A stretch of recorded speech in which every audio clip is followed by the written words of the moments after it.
सारे इंग्रेडिएंट्स एकदम correct proportion में ऐड करने के बावजूद भी अगर आपकी इडली कॉटन की तरह सॉफ्ट और स्पंजी नहीं बनती है तो ये वीडियो आपके लिए। तो हेलो दोस्तों, आज मैं जो रेसिपी आपके साथ शेयर करने वाली हूँ वो है एकदम कॉटन की तरह सॉफ्ट और स्पंजी इडली की रेसिपी। जब भी छुट्टी का दिन होता है तो मेरे घर में इडली बनना तो फिक्स ही है। तो मैंने बहुत बार चावल और दाल का प्रिपरेशन चेंज करके इडली बनाने की कोशिश की है, पर इस बार मैंने जिस प्रिपरेशन में चावल और दाल को ऐड करके इडली बनाई है ना, इससे जो इडली बनी है ना वो कॉटन की तरह एकदम सॉफ्ट और स्पंजी बनी है। आप यहाँ पर वीडियो में देख भी सकते हैं।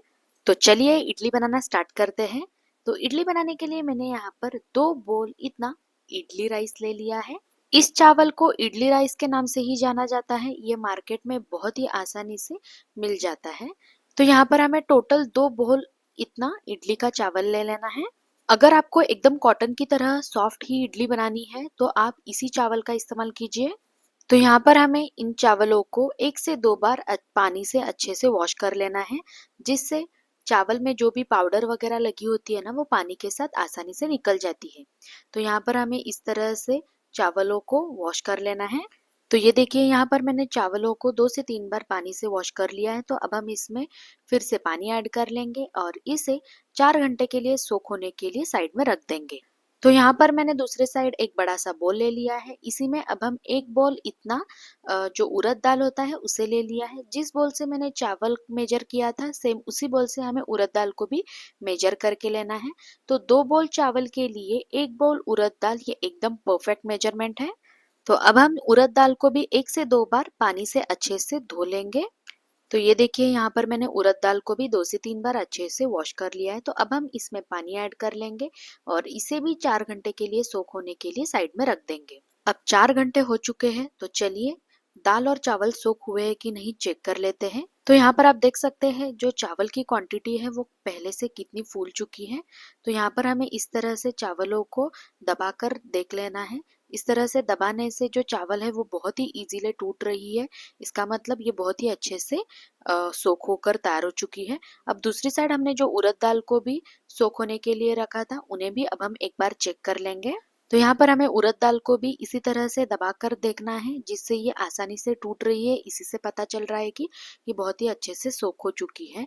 तो अब हम दूसरी साइड एक ग्राइंडर ले लेंगे और उसमें जो भिगोया हुआ जो उड़द दाल है उसे अब हम इसमें ऐड कर लेंगे। तो यहाँ पर मैंने सारे दाल को मिक्सी ग्राइंडर में ऐड कर लिया है। तो अब हम इसमें थोड़ा सा पानी ऐड कर लेंगे और इसे ढक कर इसे एकदम स्मूथ पेस्ट होने तक पीस लेंगे। तो ये देखिए यहाँ पर मैंने उड़द दाल को एकदम स्मूथ पेस्ट होने तक पीस लिया है। तो यहाँ पर मैं आपको इसकी एक कंसिस्टेंसी दिखा देती हूँ। तो यहाँ पर हमें उड़द दाल को बिल्कुल भी दरदरा नहीं रखना है। जितना स्मूथ हम पीस सकते हैं उतना स्मूथ हमें इसे पीस कर लेना है। तो यहाँ पर इस तरह से हाथों से भी आप चेक कर सकते हैं। इसके बाद हमने जो उड़द दाल पीस कर ली है उसे अब हम एक बड़े से बर्तन में ट्रांसफर कर लेंगे। तो यहाँ पर हमने उड़द दाल को तो पीस कर लिया है। तो चलिए अब हम चावल को भी एकदम स्मूथ पेस्ट में पीस कर लेते हैं। तो यहाँ पर हमें चावलों को भी मिक्सी ग्राइंडर में ऐड कर लेना है। तो यहाँ पर मैंने सारे भिगोए हुए चावल को मिक्सी जार में ऐड कर लिया है। तो अब हम इसमें थोड़ा सा पानी ऐड कर लेंगे और इसे ढक कर इसे पीस लेंगे। तो ये देखिए यहाँ पर मैंने चावलों को पीस लिया है। तो यहाँ पर मैं आपको बता दूं कि हमें चावलों को बिल्कुल भी स्मूथ पेस्ट में नहीं पीसना है, इसे हल्का सा दरदरा ही रखना है। यहाँ पर आप वीडियो में जो चावल की कंसिस्टेंसी है उसे आप देख सकते हैं। ये बिल्कुल भी स्मूथ नहीं है, हल्का सा दरदरा, ठीक इसी तरह से हमें इसे पीसना है। चावल को पीसने के बाद अब हम इसे दाल के मिक्सचर में ऐड कर लेंगे। तो ये देखिए यहाँ पर मैंने सारे पीसे हुए चावल को दाल के मिक्सचर में ऐड कर लिया है।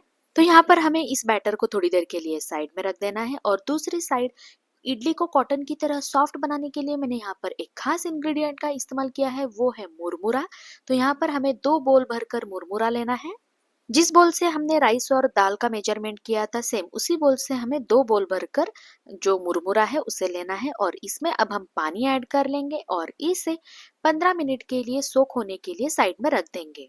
तो यहाँ पर मुरमुरे को पानी में रखे हुए 15 मिनट हो चुके हैं। तो यहाँ पर हमें क्या करना है, इन मुरमुरे को हल्का सा स्क्वीज करना है और इन्हें मिक्सी जार में ऐड कर लेना है।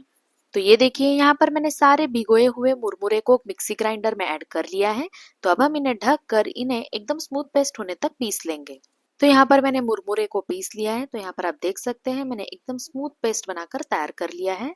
जो पीसा हुआ जो मुरमुरे का मिक्सचर है उसे अब हम जो दाल चावल का मिक्सचर हमने पीस कर रखा था उसमें ऐड कर लेंगे और इसी के साथ स्वादानुसार नमक भी इसमें ऐड कर लेंगे।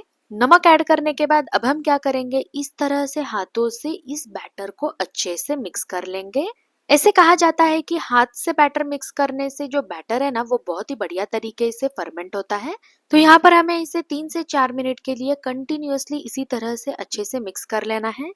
यहाँ पर मैंने बैटर को बहुत ही बढ़िया तरीके से मिक्स कर लिया है। तो अब हम इसे ढक कर 8 से 10 घंटे के लिए साइड में फर्मेंट होने के लिए रख देंगे। बैटर को फर्मेंट होने के लिए रखे हुए 10 घंटे हो चुके हैं। तो ये देखिए जो बैटर है वो कितना बढ़िया तरीके से फूला है। तो यहाँ पर आप देख सकते हैं जो बैटर है ना वो कितना बढ़िया तरीके से फर्मेंट हुआ है।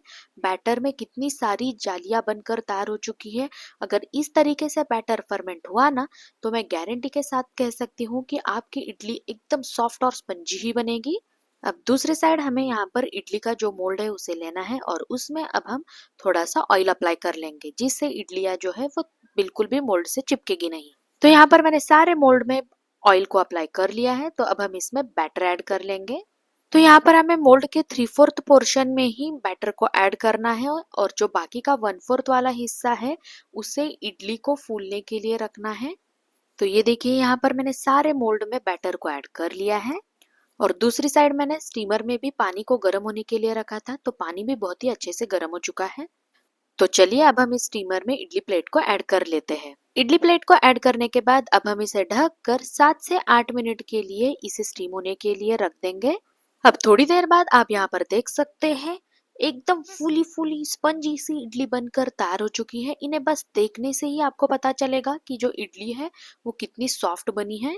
यहाँ पर मैं आपको एक इडली दिखा देती हूँ जिससे आपको पता चलेगा कि जो इडली है वो कितनी स्पंजी बनी है। हमने मोल्ड को तेल लगाया था तो इसीलिए जो इडली है ना उसे निकालने में बिल्कुल भी दिक्कत नहीं होती है। बहुत ही आसानी से वो मोल्ड से निकल जाती है।